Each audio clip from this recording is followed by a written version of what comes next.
program TVR 17 bersama saya Nazia Sudirja.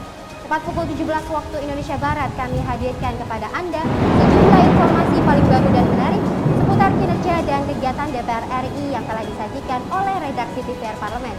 Pemirsa TVR Parlemen, inilah TVR 17 selengkapnya.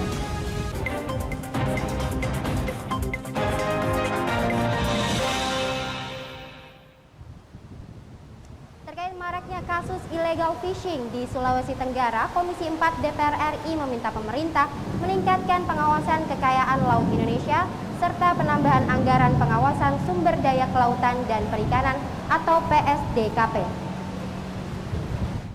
Komisi 4 DPR RI melakukan peninjauan untuk mengetahui peran pengawasan sumber daya kelautan dan perikanan atau PSDKP dalam menjaga sumber daya kelautan di Provinsi Sulawesi Tenggara serta menyerap aspirasi pemerintah daerah dan nelayan-nelayan lokal.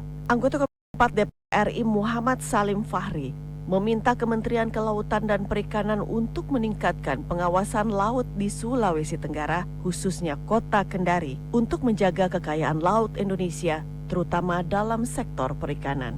Ya, memang ini jadi kendala kan, anggarannya tidak mencukupi. Bayangkan begitu luasnya dalam satu wilayah ini 6 provinsi hanya satu pengawas kan. Melalui kementerian berharap dukungan dari DPR untuk dijadikan ini menjadi 2 pengawas.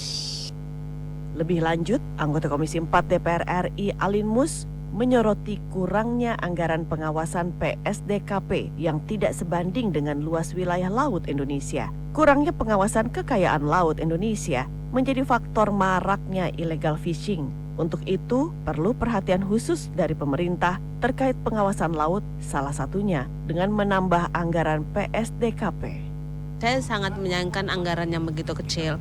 Sementara luas wilayah kelautan yang begitu besar untuk Indonesia ini kan itu cuman hanya dari 360 hari, dia masa layarnya cuma 80 hari.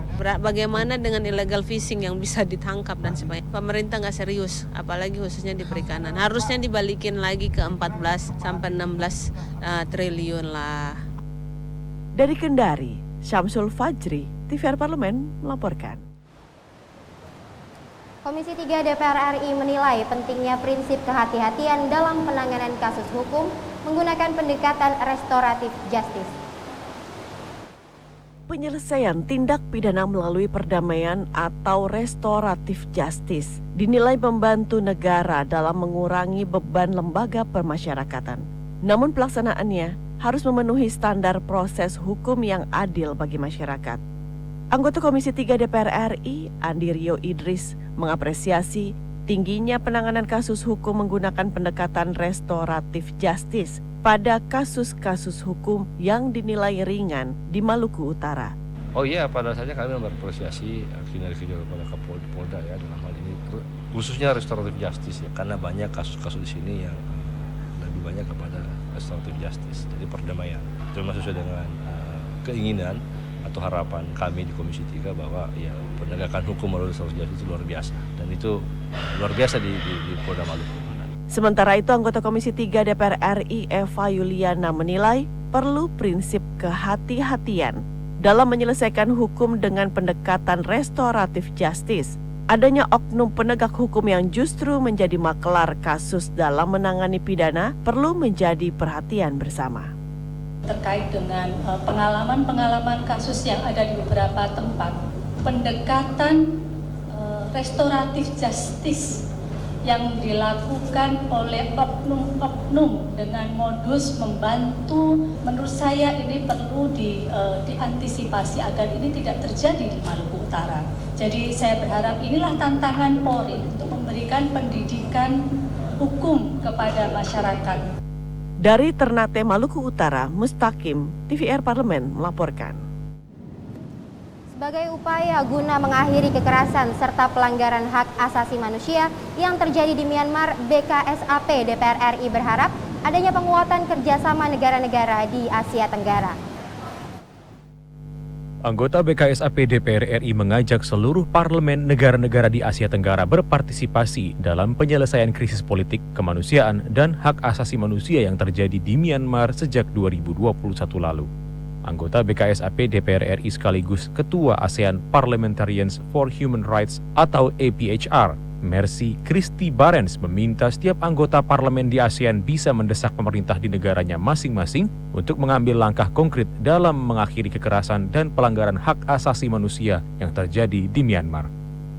APHR, kami percaya bahwa hanya dengan bekerja bersama-sama, tidak saja sebagai sebuah gerakan solidaritas, tetapi ikut mempengaruhi kebijakan yang ada di dalam parlemen kami masing-masing, mendorong pemerintah kami untuk mengambil langkah-langkah yang sifatnya komprehensif, sifatnya integrated, untuk memastikan bahwa Myanmar keluar dari krisis kemanusiaan. Junta militer Myanmar telah melakukan pemboman udara, pembakaran rumah, dan pembunuhan warga sipil.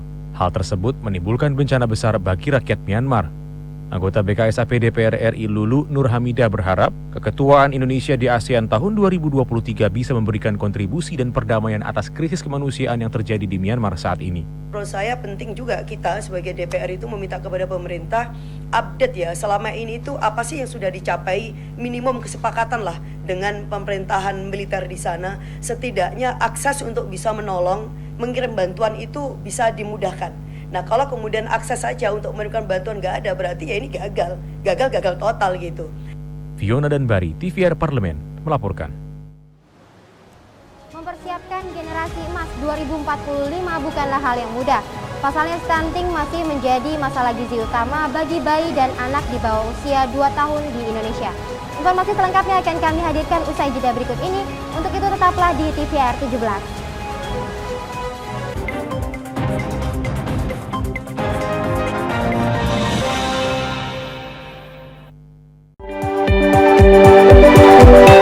Perempuan Parlemen mengungkap sisi kehidupan pribadi anggota DPR RI.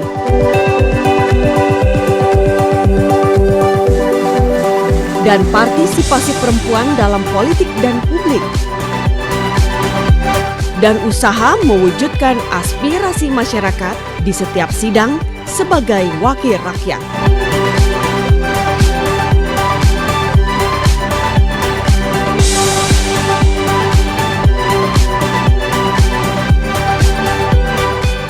Keseharian dalam keluarga.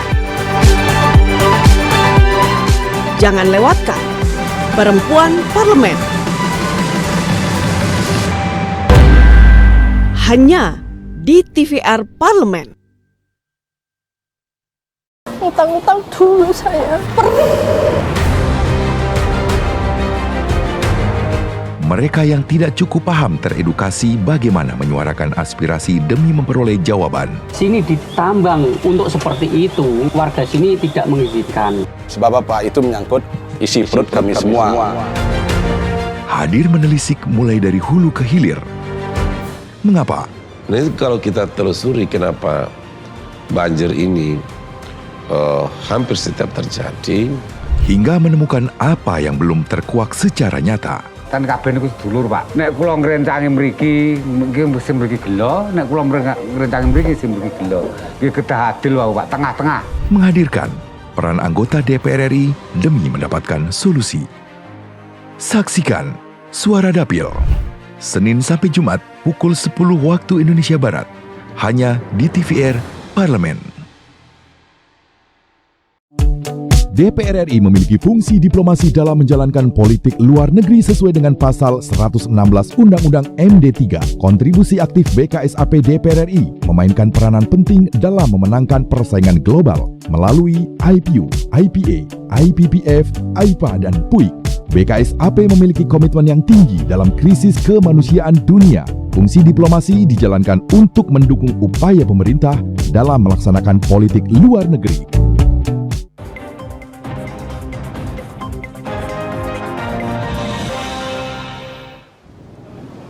Awal tahun 2021, pemerintah Indonesia menargetkan angka stunting turun menjadi 14% di tahun 2024. Namun dalam penanganan stunting banyak ditemukan kendala, antara lain perbedaan data antara pemerintah pusat dengan pemerintah daerah. Untuk mengetahui informasi selengkapnya, mari kita simak laporan mendalam yang telah dihimpun oleh tim redaksi TVR Parlemen dalam segmen editorial Parlemen berikut ini.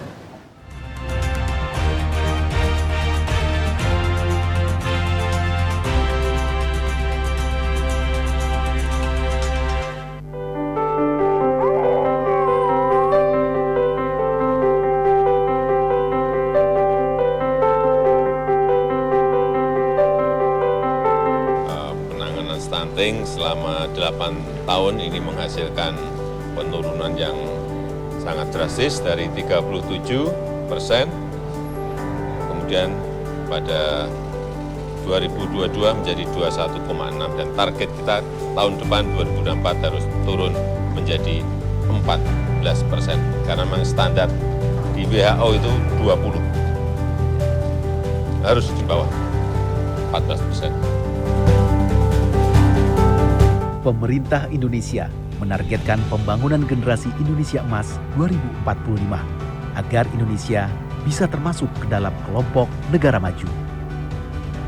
Hal ini mensyaratkan setiap sumber daya manusia di negeri ini sehat dan berkualitas agar visi tersebut dapat terwujud.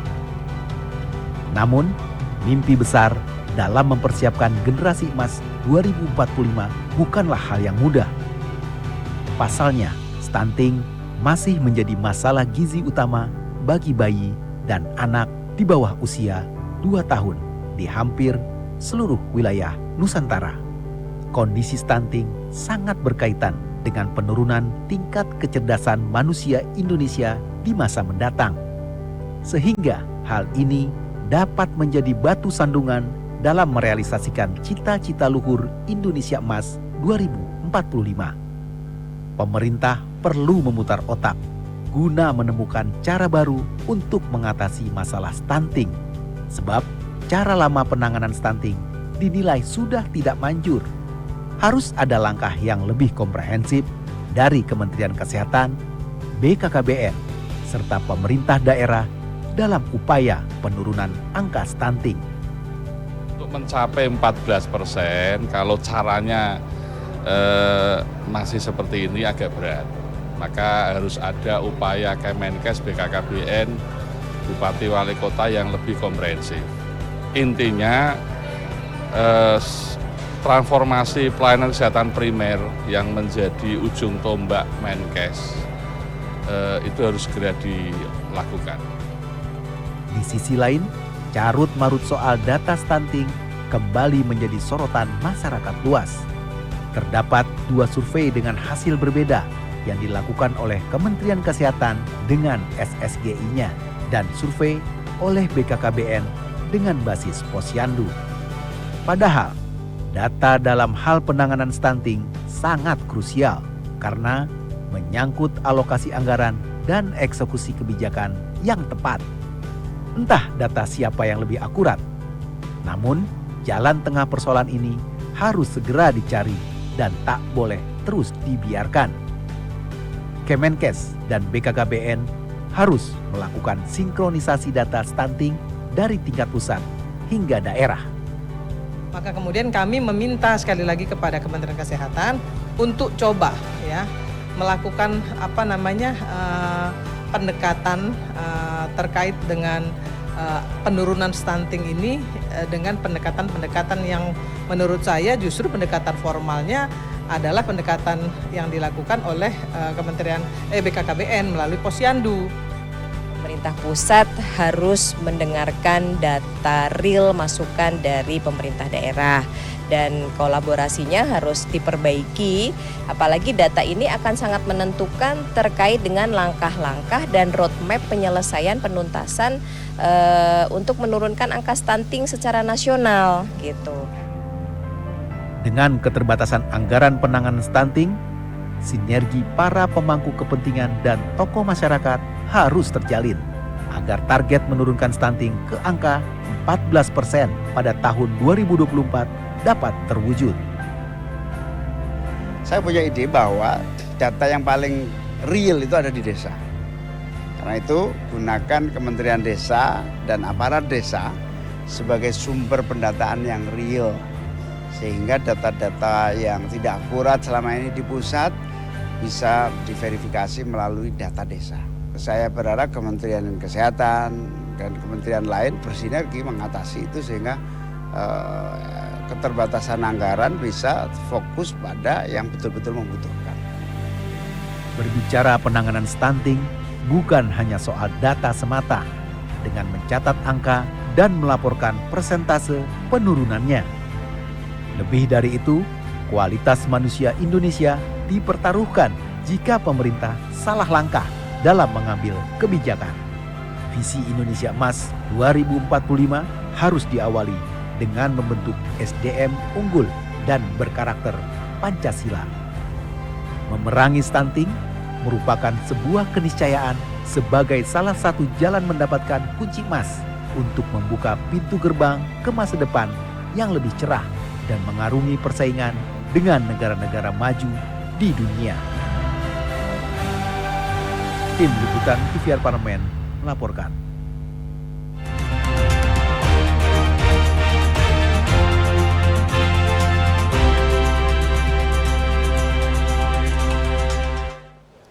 Satgas Penanganan COVID-19 melaporkan 278 kasus terkonfirmasi positif COVID-19 pada Kamis 2 Maret 2023. DKI Jakarta menjadi provinsi dengan catatan peningkatan kasus tertinggi dengan total 106 kasus, kemudian Jawa Barat dengan 70 kasus, Jawa Timur 30 kasus, Banten 24 kasus, dan Jawa Tengah 8 kasus terkonfirmasi baru.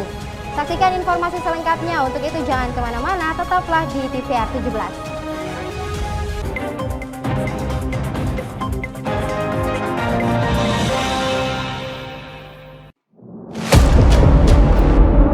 Sini ditambang. Konflik yang terjadi, Warga sini tidak mengizinkan. masalah yang tersisihkan menjadi kesenjangan sosial. Ya namanya rakyat kecil gak bisa apa-apa, mau komplain juga gak didengar. Sebab apa? Itu menyangkut isi perut kami semua. Bagaimana memutus keterbatasan untuk didengar? Jadi kalau misalnya masyarakat sudah merasa tidak lagi ada yang memperjuangkan aspirasinya, maka masyarakat memang sangat berhak untuk meminta dewan yang mewakili mereka di parlemen. Kami menyusuri batas-batas peristiwa, mengurai berbagai polemik yang terjadi, meluruhkan suara-suara marginal, menjadi nyata dalam setiap aspirasi, melaksanakan tugasnya sebagai wakil rakyat. Saksikan aksi Dewan segera hanya di TVR Parlemen. DPR RI memiliki fungsi diplomasi dalam menjalankan politik luar negeri sesuai dengan pasal 116 Undang-Undang MD 3. Kontribusi aktif BKSAP DPR RI memainkan peranan penting dalam memenangkan persaingan global melalui IPU, IPA, IPPF, AIPA, dan PUIK. BKSAP memiliki komitmen yang tinggi dalam krisis kemanusiaan dunia. Fungsi diplomasi dijalankan untuk mendukung upaya pemerintah dalam melaksanakan politik luar negeri. Perempuan Parlemen mengungkap sisi kehidupan pribadi anggota DPR RI.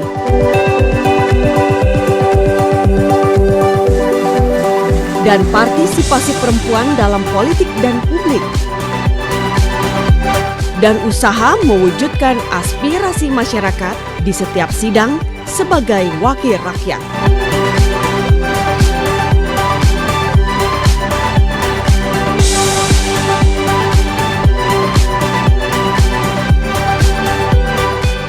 Keseharian dalam keluarga. Jangan lewatkan Perempuan Parlemen. Hanya di TVR Parlemen.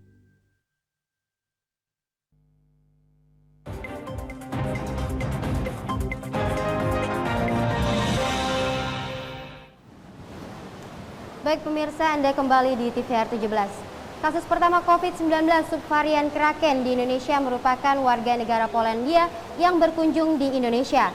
Menteri Kesehatan Budi Gunadi Sadikin mengungkapkan WNA tersebut masuk ke Indonesia melalui Jakarta pada 6 Januari, kemudian melanjutkan perjalanan ke Balikpapan pada 7 Januari.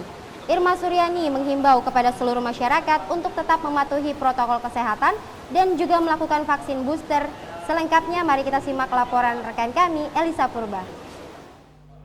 Baik, terima kasih pemirsa. Seperti yang kita ketahui bahwa saat ini kita telah menerima informasi bahwa sejak Januari 2023 yang lalu ada subvarian dari COVID-19 yang menjangkiti Indonesia, yaitu subvarian XBB 1.5 atau yang lebih kita kenal dengan subvarian Kraken, di mana pada mulanya di Indonesia terjangkit karena ada warga negara asal Polandia yang berkunjung ke Indonesia memasuki Jakarta dan juga Balikpapan dan juga terkonfirmasi positif varian Kraken ini. Dan hingga saat ini dikabarkan juga bahwa negara-negara tetangga seperti Singapura, India, bahkan kenaikan kasus dari COVID-19 di Amerika Serikat ini akibat adanya varian Kraken ini. Dan saat ini untuk berdiskusi terkait dengan ada varian baru dari COVID-19 ini telah bersama dengan kami Ibu Irma Suryani dari fraksi Nasdem. Ibu, terima kasih atas waktunya. Kalau kita berbincang-bincang Ibu tentang bagaimana kenaikan kasus COVID-19 yang kembali terjadi di negara-negara tetangga dan juga di Indonesia sudah masuk adanya varian virus Kraken ini, mungkin mulai mengkhawatirkan mengingat bahwa mutasi dari varian COVID ini sangat cepat Ibu. Bagaimana dari hasil diskusi dengan Kementerian Kesehatan?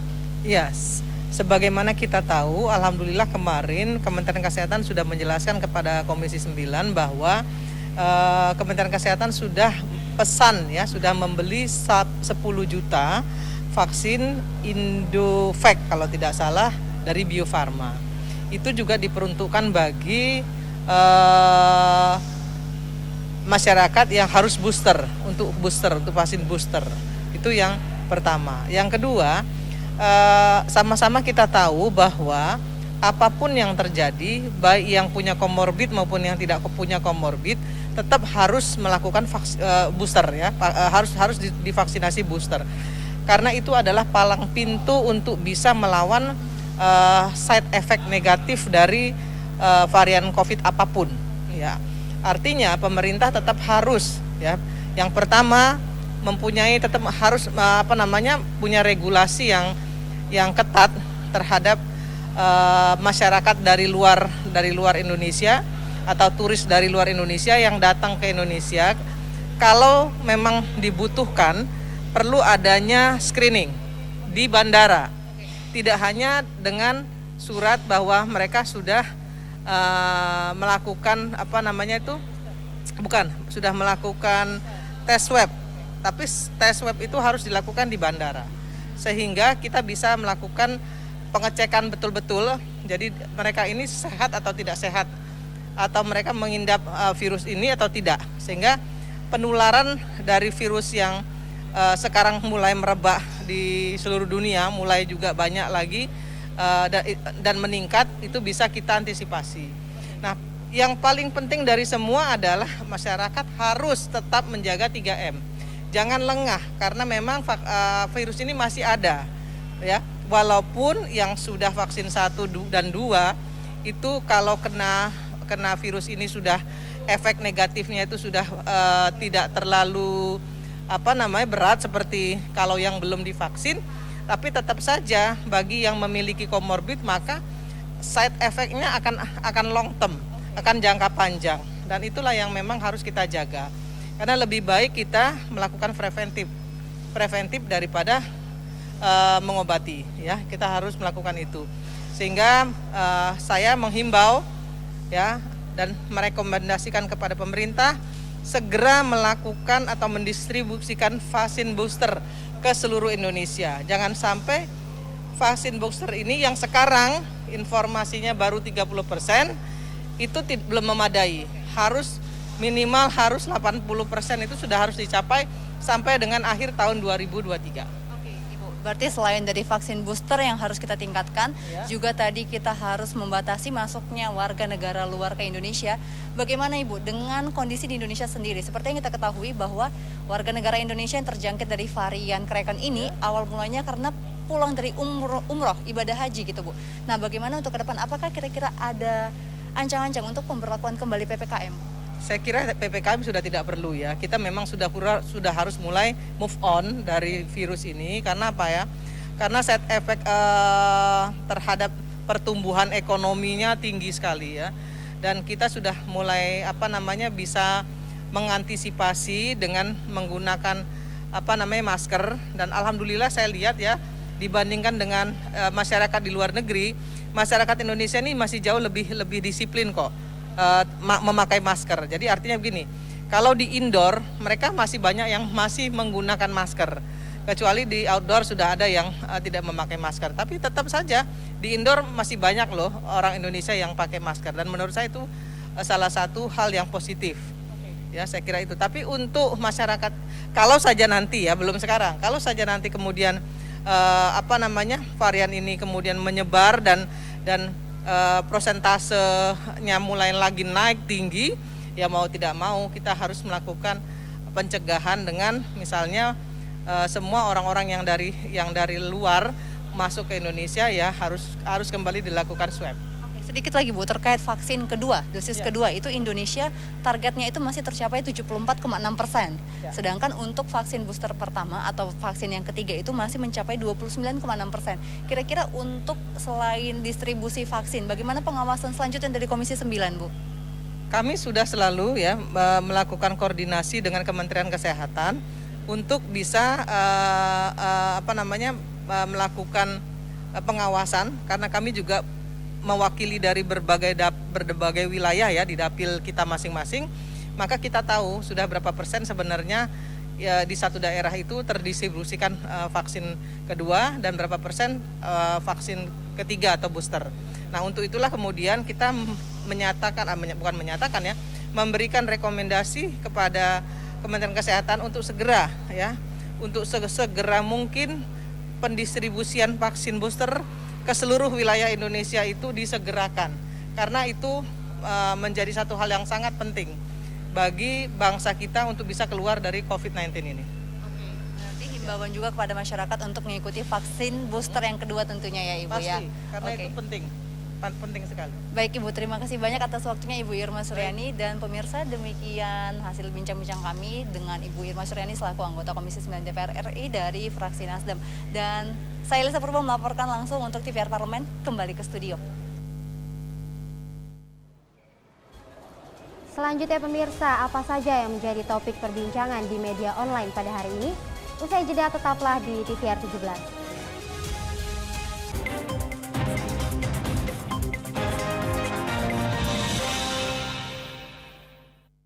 Utang-utang dulu saya.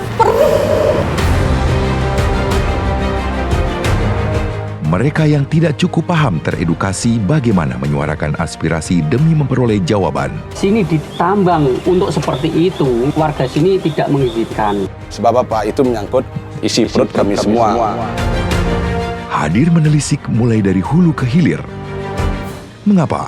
Nah, kalau kita telusuri kenapa banjir ini hampir setiap terjadi, hingga menemukan apa yang belum terkuak secara nyata. Kan kabeh niku sedulur, Pak. Nek kula ngrencangi mriki, sing mriki gelo, nek kula ngrencangi mriki sing mriki gelo. Nggih kedah adil wae, Pak, tengah-tengah. Menghadirkan peran anggota DPR RI demi mendapatkan solusi. Saksikan Suara Dapil, Senin sampai Jumat pukul 10 waktu Indonesia Barat, hanya di TVR Parlemen.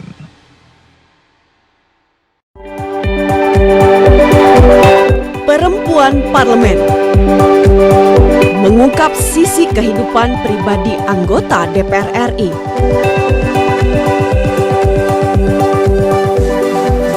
Dan partisipasi perempuan dalam politik dan publik. Dan usaha mewujudkan aspirasi masyarakat di setiap sidang sebagai wakil rakyat.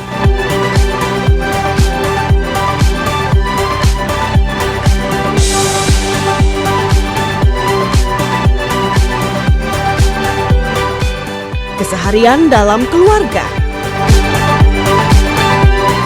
Jangan lewatkan Perempuan Parlemen. Hanya di TVR Parlemen. DPR RI memiliki fungsi diplomasi dalam menjalankan politik luar negeri sesuai dengan pasal 116 Undang-Undang MD3. Kontribusi aktif BKSAP DPR RI memainkan peranan penting dalam memenangkan persaingan global melalui IPU, IPA, IPPF, IPA, dan PUIK. BKSAP memiliki komitmen yang tinggi dalam krisis kemanusiaan dunia. Fungsi diplomasi dijalankan untuk mendukung upaya pemerintah dalam melaksanakan politik luar negeri.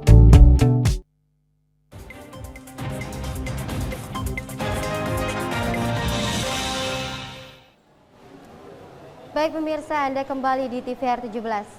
Pemirsa TVR Parlemen, kali ini kita masuk ke segmen media nasional. Mari kita simak isu apa saja yang menjadi sorotan media, serta tanggapan dari sejumlah anggota Dewan.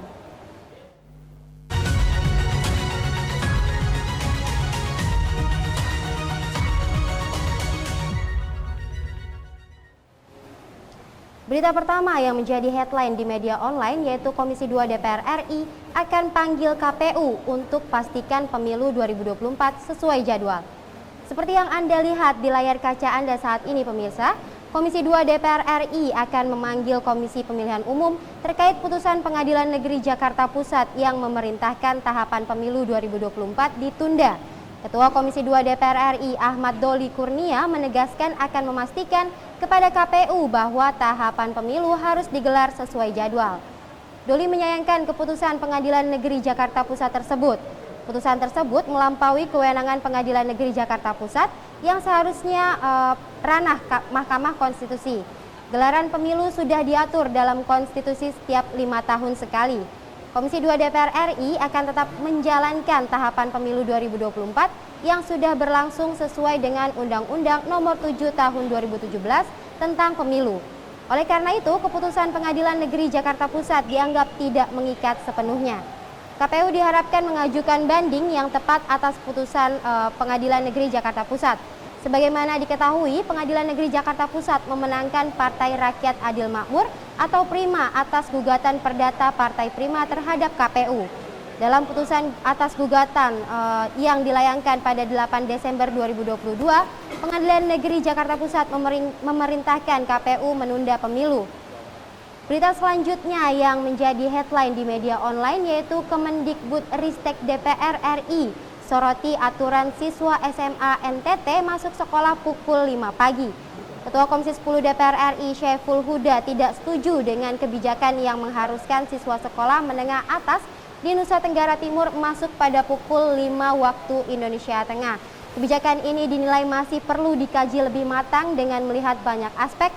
Banyak cara lain yang dapat dilakukan untuk membuat siswa menjadi lebih disiplin tanpa harus merubah jam masuk sekolah. Sebelumnya telah beredar potongan video viral pertemuan antara Gubernur Nusa Tenggara Timur Victor Laiskodat, guru kepala sekolah SMA atau SMK di Kupang, mengenai kebijakan siswa masuk sekolah lebih awal. Dalam video tersebut, Victor Laiskodat mengatakan agar siswa SMA dan SMK di Kupang masuk sekolah pada pukul 5 waktu Indonesia Tengah. Hal ini dilakukan untuk menanamkan etos kerja dan membentuk pelajar NTT yang lebih unggul. Sejumlah sekolah di NTT telah mulai melaksanakan kebijakan tersebut. Akan tetapi, kebijakan ini menjadi protes dari banyak pihak. Dan pemirsa, itu tadi headline di media online pada hari ini terkait Komisi 2 DPR RI akan panggil KPU untuk pastikan pemilu 2024 sesuai jadwal, serta Kemendikbudristek DPR RI soroti aturan siswa SMA NTT masuk sekolah pukul 5 pagi.